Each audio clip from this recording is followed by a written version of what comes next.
It wasn't until the first time Travis, her 2-year-old son, pointed at the neighbor's trash can and let out a curious whimper that Kelsey hadn't thought much of it. It was a Tuesday morning, and the world outside their suburban home hummed with routine. Garbage trucks roared, birds chirped, and sprinklers ticked away on well-manicured lawns. Travis' behavior was what itched at her mind, the way his small finger stayed fixed on that unsightly gray bin. "What is it, sweetheart?" Kelsey knelt beside him, brushing a strand of auburn hair behind her ear. Travis didn't answer, of course. He just stared at the trash can as though it held the secrets of the universe. His big, blue eyes filled with unease. "Kids are weird," she muttered, picking him up and carrying him back inside. Yet, the moment she set him down in the living room, Travis toddled back to the window, his finger once again aimed at the offending trash can. This time, a fat tear rolled down his cheek. It wasn't the first time her son had acted oddly, but this was new. Over the next few days, Travis' fixation on the trash can grew unsettling. Each morning, as soon as they entered the living room, his attention would lock onto it. Kelsey couldn't ignore it any longer. Thursday evening, Kelsey's husband, Dan, came home late from work. He looked exhausted, the kind of bone-deep tiredness no amount of coffee could fix. "Travis is doing this thing," she said, handing Dan a plate of reheated lasagna. "Keeps pointing at the neighbor's trash can and crying. I think something's scaring him." Dan barely looked up from his plate. "Probably just a phase. Kids get fixated on stuff all the time." Kelsey frowned. "I don't know, Dan. He's not just curious. He's upset. And he's only like this when he sees that can. Maybe I should talk to Mrs. Hendricks about it." Dan's fork clinked against his plate as he paused mid-bite. "Why bother her? It's just a trash can." His tone was dismissive, almost defensive. She crossed her arms. "Are you saying I'm overreacting?" "No, just don't read too much into it, okay?" Dan's words didn't comfort her. If anything, they added to her unease. The following morning, Kelsey decided she'd had enough. Dropping Travis off at daycare, she marched over to the neighbor's house. Mrs. Hendricks, a sprightly woman in her 70s, opened the door with her ever-present smile. "Oh, Kelsey! What a lovely surprise! What can I do for you?" "Hi, Mrs. Hendricks. I know this might sound odd, but has anything unusual been going on with your trash can?" The old woman blinked in surprise. "My trash can? No, dear, why do you ask?" Kelsey fumbled, feeling silly. "It's probably nothing, but Travis has been fixated on it. He points at it and cries. I just thought maybe." Mrs. Hendricks waved a hand, chuckling low. "Kids are funny that way, aren't they? Always finding something peculiar to obsess over. But no, nothing strange here. Just the usual garbage." Kelsey faked a smile. "Right. Well, thanks anyway." Heading home, her eyes repeatedly settled on the trash bin that seemed as innocuous as ever. But that feeling simply didn't go away. It would have to wait for now. Later in the evening, when Travis lay in bed, having finally gotten his night-night rituals fulfilled and ready for sleep, Kelsey detected agitation unlike anything he had lately presented. He held his little companion elephant tightly and his features etched a furrow of unrest. "Good night, my love," she whispered, and kissed his forehead. Travis' gaze shifted past her to the window, and his tiny finger pointed again. Kelsey turned to look. The trash can was barely visible in the moonlight, but it was there, as always. Her chest tightened. At 2 a.m., Kelsey woke to a sound she couldn't immediately place. Groggy and disoriented, she sat up in bed straining her ears. It was faint, but it was insistent, a metallic clanging emanating from outside. She nudged Dan. "Did you hear that?" He groaned. "Go back to sleep." But she couldn't. Throwing on her robe, Kelsey padded downstairs and peered out the window. Her breath hitched. A shadowy figure was hunched over Mrs. Hendricks' trash can, rifling through its contents. Heart pounding, she grabbed her phone and dialed 911. "There's someone outside, at my neighbor's house. They're going through her trash can." The dispatcher assured her that an officer would be sent immediately. Minutes felt like hours as Kelsey watched the figure, who seemed increasingly frantic. When a squad car finally pulled up, the person bolted, leaving a trail of scattered garbage in their wake. The next morning, Mrs. Hendricks called to thank Kelsey for alerting the police. "I'm just so shaken up," the older woman said. "Who knows what they were looking for?" Kelsey's unease deepened. That night, as she lay awake, her mind raced with questions. Who was that person? What were they searching for? And why, of all things, had Travis been so insistent about that trash can? As days went by, Travis' behavior didn't wane. If anything, it intensified. Kelsey knew she couldn't ignore it any longer. Something was wrong, and she was determined to find out what it was, no matter where the trail led. The days that followed were far from ordinary. Kelsey could no longer shake the nagging sense that something sinister was tied to Mrs. Hendricks' trash can. Travis' insistence grew, his tiny finger a compass pointing toward an unseen truth.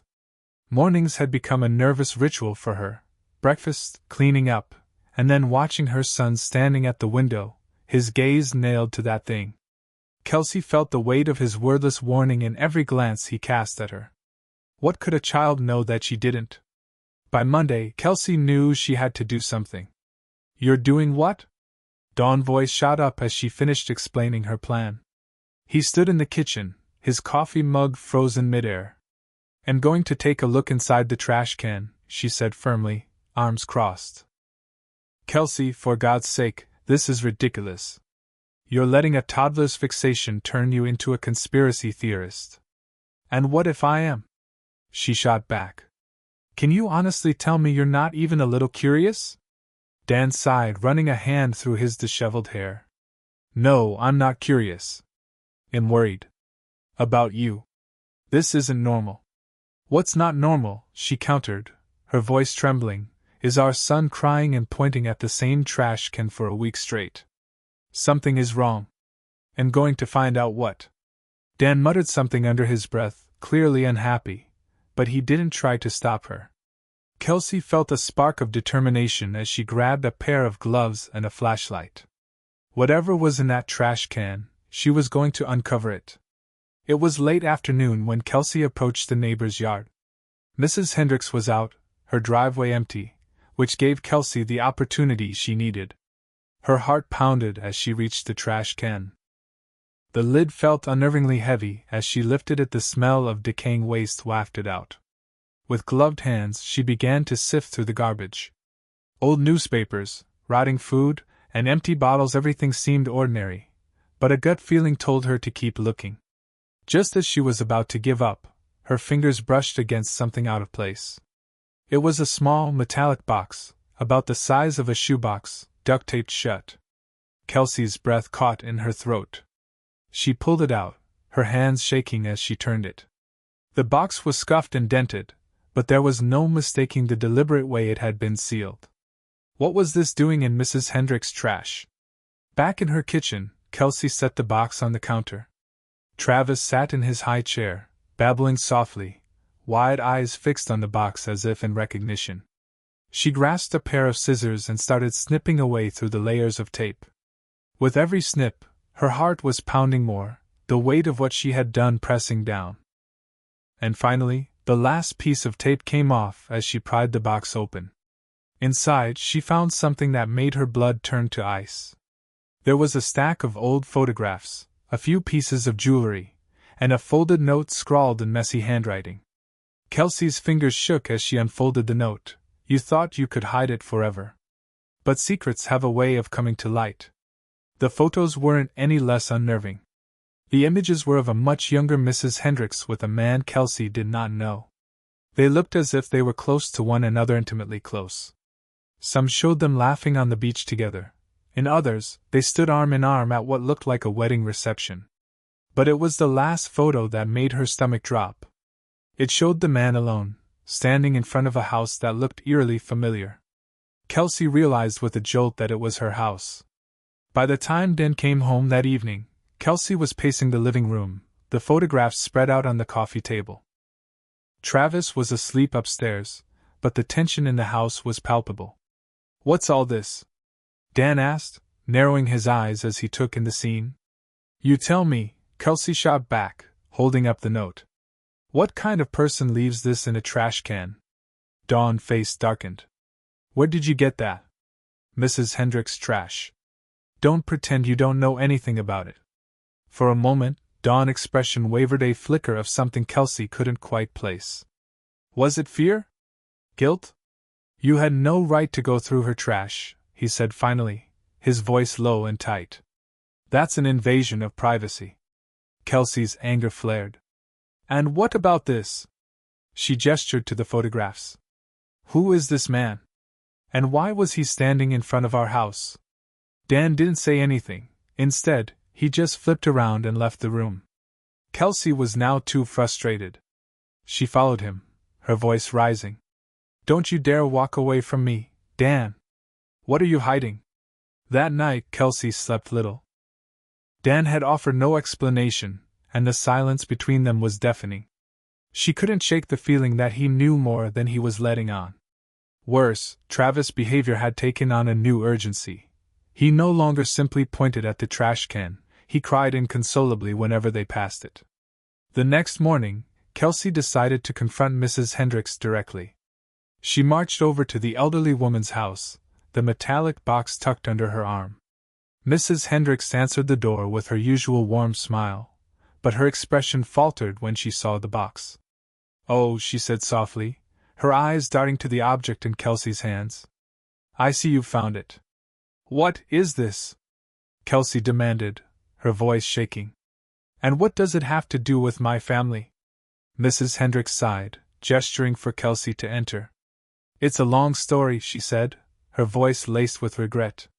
"But you're not going to like what you hear." Mrs. Hendricks led Kelsey into the living room, where she sat down heavily on the couch. "That box belonged to my late husband," she began. "He had secrets. Secrets I didn't fully understand until after he passed." Kelsey listened in stunned silence as the older woman told a story of betrayal, hidden affairs, and buried truths. The man in the photographs was her husband's business partner, a charming but deceitful man who had torn their lives apart. But what shocked Kelsey most was the revelation that the man had lived in her house years ago and that he had disappeared under mysterious circumstances. "I've always suspected foul play," Mrs. Hendricks said, shaking. "But I never had proof. That box, it's all I have left of him." Kelsey's mind was reeling. Could the figure she'd seen rummaging through the trash have been related to this? And what was Travis so obsessed with about that trash can? One thing was for sure, this was far from over. As Kelsey walked away from Mrs. Hendricks' house, her mind was buzzing with questions. The box in her arms felt heavier than ever, its contents burdened with secrets too dark not to come to light. That her house once belonged to a man who vanished under mysterious circumstances added a sinister edge to the already unsettling events. By the time she returned home, Travis was having a tantrum. He sat on the living room floor, tears streaming down his tiny cheeks as he pointed furiously at the window. His cries were sharper, more desperate than ever. "I'm working on it, baby," Kelsey whispered, scooping him up into her arms. She held him tightly, his small body trembling against hers. "Mommy's going to figure this out." That night, after putting Travis to bed, Kelsey sat at the dining table, staring at the contents of the metallic box. The photographs, the jewelry, and the cryptic note all felt like pieces of a puzzle she couldn't yet assemble. The image of the man standing in front of her house haunted her thoughts. Why was he there? And what had happened to him? Uneasy and not able to shake it off, Kelsey turned to the internet. She typed in the man's name, Peter Callahan, and held her breath while the results came back. Most of them were irrelevant, an obituary for someone with the same name, a smattering of old social media accounts that hadn't been updated in years. One link in particular, though, caught her eye, a news article 15 years old. Headline read, "Local businessman disappears without a trace." Kelsey's heart was racing as she clicked on the link. The article described how Peter Callahan, part owner of a small construction firm, had disappeared one night after leaving a work function. His car had been found abandoned on a quiet road, but there was no evidence of foul play. Police had interviewed his business partner, Robert Hendricks, who claimed he had no idea where Peter might have gone. Kelsey's stomach did a quick flip. Robert Hendricks, Mrs. Hendricks' dead husband. Was it mere coincidence that Peter had vanished in the same month he was photographed outside her house? She hovered her fingers over her keyboard, considering her options. She decided to search property records. It didn't take long to confirm what Mrs. Hendricks had already told her. The house had once belonged to Peter Callahan. The pieces were falling into place, but they painted a chilling picture. Something terrible had happened to Peter Callahan, and Kelsey's house seemed to be at the center of it. The next morning, Kelsey couldn't shake the feeling of being watched. Every creak of the floorboards, every rustle of leaves outside sent her nerves on edge. She found herself glancing over her shoulder constantly, half expecting to see a shadowy figure lurking in the corners. Dan noticed her tension as he grabbed his coffee. "You look like you've seen a ghost." "Maybe I have," Kelsey muttered, her eyes fixed on the box on the counter. Dan sighed, setting his mug down. "Look, I know this has been weird. But maybe it's time to let it go. Travis will forget about the trash can eventually, and we can move on." Kelsey shook her head. "You don't understand. This isn't just about Travis anymore. Something happened here, Dan. Something awful. And I think it's connected to our house." Dawn's expression darkened. "You're scaring yourself over nothing." "Am I?" Kelsey shot back, her voice rising. "Then why is Travis so terrified? Why did I find this box in Mrs. Hendricks' trash? Why did her husband's business partner disappear without a trace?" Dawn's jaw clenched, but he said nothing. He simply grabbed his keys and was out the door to work, leaving Kelsey with a frustration that was about to spill over. She didn't have time to. There were bigger fish to fry. That afternoon, Kelsey decided to make a search of the house for anything that might cast more light on its history. She started in the dark, musty basement, rarely entered. With a flashlight in her hand, she combed through old boxes and belongings that had been forgotten over time, hoping to stumble upon anything really that could give her answers. Hours went by without much to write home about. Just then, just as she felt like quitting, her flashlight shone upon something out of the ordinary. At the bottom of the basement, behind one stack of crates, came a segment of the wall that did look different from other parts of it. The bricks were new, their mortar smelled fresher. It looked like they replaced them a long time after the house was built. Kelsey's pulse quickened. She pushed the crates aside, her hands trembling as she examined the wall. It didn't take long to confirm her suspicions. The bricks had been hastily installed, their alignment slightly off. She grabbed a hammer from the toolbox and began to chip away at the mortar. The sound echoed through the basement, each strike sending a jolt of adrenaline through her. After what seemed like an eternity, she pulled the last brick away and peered into the dark space beyond. At first, she couldn't see a thing. It was small, no bigger than a closet, and the air inside was heavy and stale. But as she shone her flashlight inside, her breath caught in her throat. Behind it was the wall, but also a skeleton. Part of the body had sunk into the earth, and the bones were yellowish with age. Kelsey got a shiver down her spine. She must have found the remains of Peter Callahan. This was to be the beginning of a frantic series of events. Kelsey telephoned the police, who sealed off the residence and instituted an investigation. Forensic teams went to work digging up the remains and gathering evidence as the tranquil suburban street was transformed into a media free-for-all.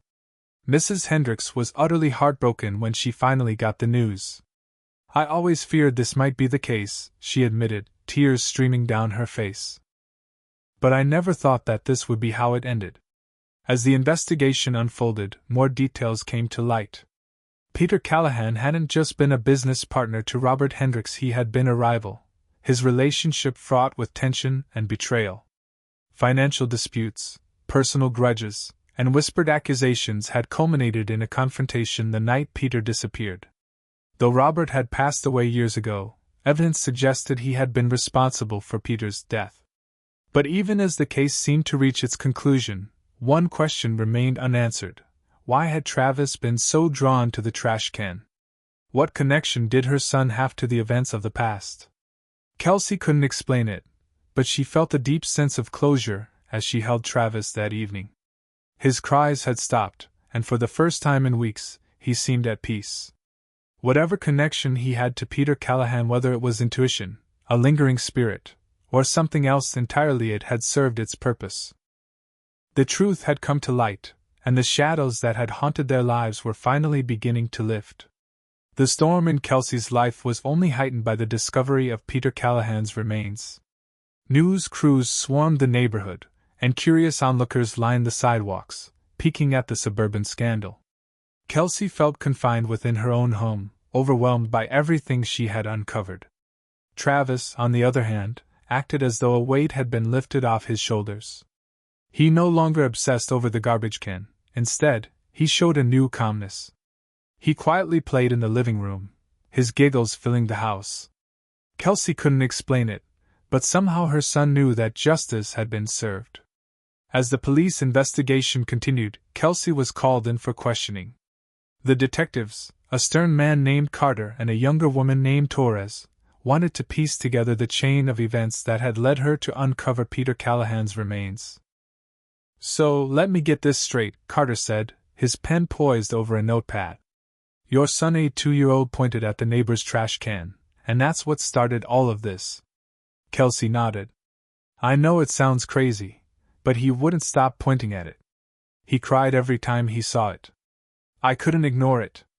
Torres leaned forward, her eyes curious. "And then you found the box in Mrs. Hendricks' trash?" "Yes. That's what led me to look into Peter Callahan's disappearance. I found his name in an old article and realized he used to live in our house. That's when I decided to search the basement." Carter raised an eyebrow. "You've got quite the instinct, Mrs. Taylor. Most people wouldn't have gone to those lengths." Kelsey hesitated. "It wasn't just instinct. It was Travis. I don't know how, but he knew something was wrong." Torres exchanged a look with Carter before making a notation in her notebook. "Well, whatever the reason, you've helped us close a case that's been cold for 15 years. That's no small thing." As the weeks went by, life started to take on a semblance of normality. The media frenzy died down, and the police finished their investigation. The remains were confirmed to belong to Peter Callahan, and forensic evidence tied Robert Hendricks to the crime. Though Robert had passed away years ago, his legacy was forever tarnished by the truth.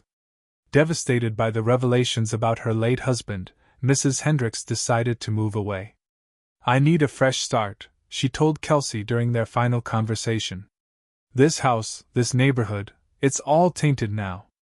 But thank you for what you've done. Peter deserved to be found." Kelsey hugged the older woman, feeling a pang of sympathy. "I'm so sorry for everything you've been through." Mrs. Hendricks gave a sad smile.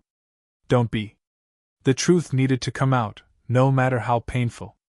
On one rainy afternoon, as Kelsey cleaned the house, she found the metallic box. It had been sealed during the investigation as evidence but was now returned to her. She opened it carefully and gently, her fingers running across the photographs and the pieces of jewelry inside. All the things in it no longer seemed ominous but rather like bits of a life cut short. Travis toddled over, his chubby hands reaching for the box. "No, sweetheart," Kelsey said softly, pulling it out of his reach. "This isn't a toy." But Travis didn't cry or protest. Instead, he pointed to one of the photographs that had fallen to the floor. It was the picture of Peter Callahan standing in front of the house. Travis' small finger rested on Peter's face, and he murmured, "Friend." Kelsey froze. "What did you say?" "Friend," Travis repeated, his voice firm. Kelsey felt chills running down her spine as she stared at her son in confusion. How could a little boy, who hadn't been born until after Peter's disappearance, know him?